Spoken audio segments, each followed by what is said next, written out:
ሰላም ለእናንተ ይሁን። ዛሬ ቆርኔሌዎስ ለሚባል የሐዋርያት ሥራ ምዕራፍ 10 መጽሐፍ ቅዱስ ውስጥ ስላለ ሰው ልነግራችሁ እወዳለሁ። ጴጥሮስ የጌታ ሐዋርያ በኢዮጴ ባለ ቤት ተኝቶ እረፍት እያደረገ ነበር። ሕልምንም አየ። ኢየሱስ ሰማይ ተከፍቶ ከሰማይ አንሶ ላይ የምድር እንስሳትን ሁሉ የያዘ ወደ እርሱ መጣና ወደ እርሱ እየገደልኩ ላይ የሚል ድምፅ መጣ። ጴጥሮስም እኔ ጌታ ሆይ ከሕፃነቴ ጀምሮ ንጹሕ ያልሆነ እርኩስ ነገርን በልቼ አላውቅም አለው።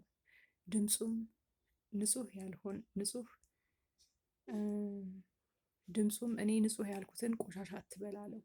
ይህም 3 ጊዜ ሆነ። ጴጥሮስን እግዚአብሔር በራእይ ከማናገሩ በፊት ለቆርኔሌዎስ በራእይ መልአክ ልኮ ጴጥሮስን ሰው ልከህ አስመጣው፣ የምታደርገውን ሁሉ ይነግርሃል ብሎታል። እግዚአብሔርም ጴጥሮስን ቆርኔሌዎስ የሚባል ሰዎች እንደላከለትና ሄዶ እንዲያናገረው ነገረው። ጴጥሮስም ወደ ቆርኔሌዎስ ሄደ።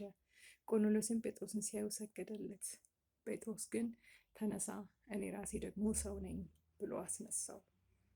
ምዕራፍ 10 የሐዋርያት ሥራ ምዕራፍ 10 ከ27 ጀምሮ እንደዚህ ይላል። ጴጥሮስ ግን ተነሳ፣ እኔ ራሴ ደግሞ ሰው ነኝ ብሎ አስነሳው። ከእነርሱም ጋር እየተነጋገረ ገባ። ብዙዎችም ተከማችተው አግኝቶ አይሁዳዊ ሰው ከሌላ ወገን ጋር ይተባበር ወይም ይቃረብ ዘንድ እንዳልተፈቀደ እናንተ ታውቃላችሁ። እኔ ግን እግዚአብሔር ማንንም ሰው እርኩስና የሚያስጸይፍ ነው እንዳልል አሳየኝ። ስለዚህም ደግሞ ብትጠሩኝ ሳልከራከር መጣሁ። አሁንም በምን ምክንያት አስመጣችሁኝ ብዬ ጠይቃችሁ አላችሁ። ቆርኔሌዎስም እንዲህ አለው፣ በዚች ሰዓት የዛሬ 4 ቀን የ9 ሰዓት ጸሎት በቤቴ ይጸልይ ነበር። እነሆም የሚያንጸባርቅ ልብስ የለበሰ ሰው በፊቴ ቆመና፣ ቆርኔሌዎስ ሆይ በእግዚአብሔር ፊት ጸሎትህ ተሰማ፣ ምጽዋትህም ታሰበ። እንግዲህ ወደ ኢዮጴ ልከህ ጴጥሮስ የተባለውን ስምዖንን አስጠራ። እርሱ በቁርበት ፋቂው በስምዖን ቤት በባህር አጠገብ በእንግድነት ተቀምጧል አለኝ። ስለዚህ ያን ጊዜ ወደ አንተ ላኩ። አንተን በመምጣትህ መልካም አድርገሃል። እንግዲህ አንተ ከእግዚአብሔር ዘንድ የታዘዝከውን ሁሉ እንድንሰማ እኛ ሁላችን አሁን በእግዚአብሔር ፊት በዚህ አለን።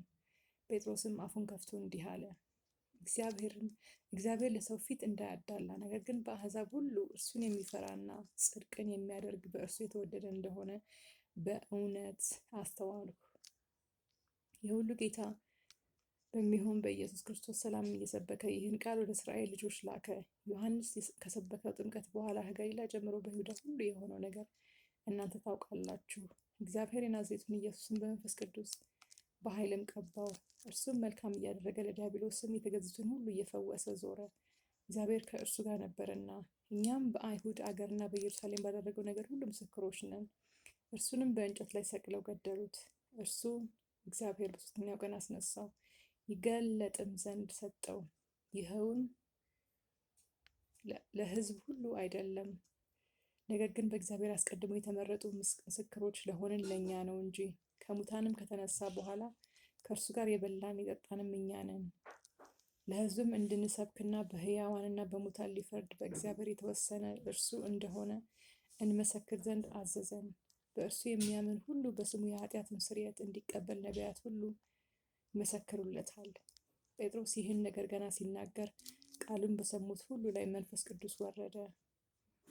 ጴጥሮስም ጋር የመጡት ሁሉ ከተገረዙት ወገን የሆኑ ምዕመናን፣ በአሕዛብ ላይ ደግሞ የመንፈስ ቅዱስ ስጦታ ስለፈሰሰ ተገረሙ። በልሳኖች ሲናገሩ እግዚአብሔርንም ሲያከብሩ ሰምተዋቸዋልና። በዚያን ጊዜ ጴጥሮስ መልሶ እነዚህ እንደ እኛ ደግሞ መንፈስ ቅዱስን የተቀበሉ እንዳይጠመቁ ውሃን ይከለክላቸው ዘንድ የሚችል ማን ነው አለ። በኢየሱስ ክርስቶስ ስምም ይጠመቁ ዘንድ አዘዛቸው። ከዚህ በኋላ ጥቂት ቀን እንዲቀመጥ ለመኑት።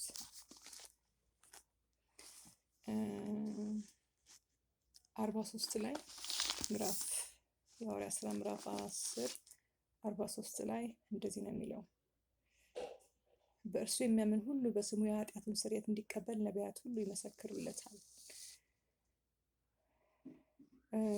43 ላይ 44 ጴጥሮስ ይህን ነገር ገና ሲናገር ቃሉን በሰሙት ሁሉ ላይ መንፈስ ቅዱስ ወረደ።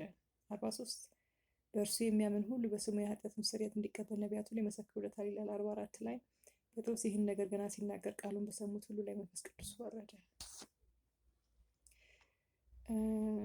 ሁለት ነገር ነው መናገር የምፈልገው።